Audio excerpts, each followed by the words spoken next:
Basically, diversity is a code word for anti-meritocracy.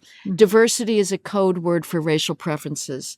And the problem is, the reason we have all of these massive bureaucracies, all of this rhetoric, is very sadly, and this is something that Americans are so well-meaning, they don't like to talk about. It's a very uncomfortable topic, and I wish I didn't have to broach it. But again, as I said before, it's too late.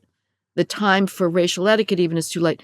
You've got a very large academic skills gap that is persistent. It's been around for decades, and it's very troubling.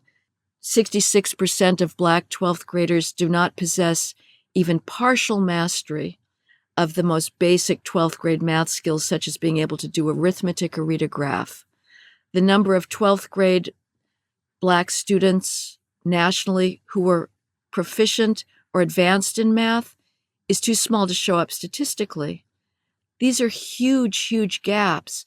According to the ACT, only 3% of Black high school seniors are ready for a STEM degree. Well, wouldn't they say that the reason these numbers, the performance numbers are so low is because our institutions are racist and they're not giving enough resources to these inner city communities, which are likely Black, and therefore they're underperforming because they're quoting the same numbers that you're quoting. They don't quote it. No, they will not admit that. I mean, but they'll say, but it's because they're not getting resources and because our institutions are racist. And so we're not supporting them with what they need because they should be able to pass all the STEM tests. They should be able to. And the reason they're not is because America is not providing them with the resources and the opportunities to get there. That's what they would say. Right. When you look at per capita funding for public schools, there is no correlation between per capita funding and outcomes.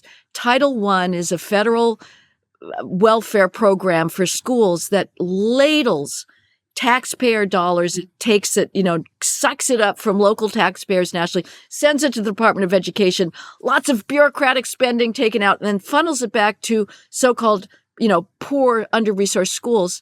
You can have the Newark school system spending $30,000 per capita on students, and those students are still failing. Meanwhile, you've got a struggling Catholic school that's maybe spending $6,000 per student, and those students are doing well because there's high expectations, there's order in the school, and you have often families that put more emphasis into education in the home.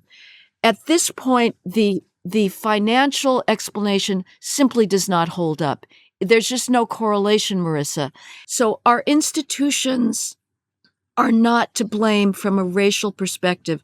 Are our schools the best they could be? No, they're lousy. They're pathetic. They've been taken over by an anti-meritocratic ideology. But to be perfectly honest, what also needs to happen is a sea change in inner city culture. If every Black parent acted like an Asian parent with the same fanatical attention to their children's doing homework, taking textbooks home. If the parents said, if you get a B+ or an A-, you have failed, the skills gap would go away. And the whole DEI complex, which is simply about making excuses for Black underperformance and saying the problem is racism rather than something that is more difficult to tackle, it would all go away. The only reason we talk about DEI is the skills gap.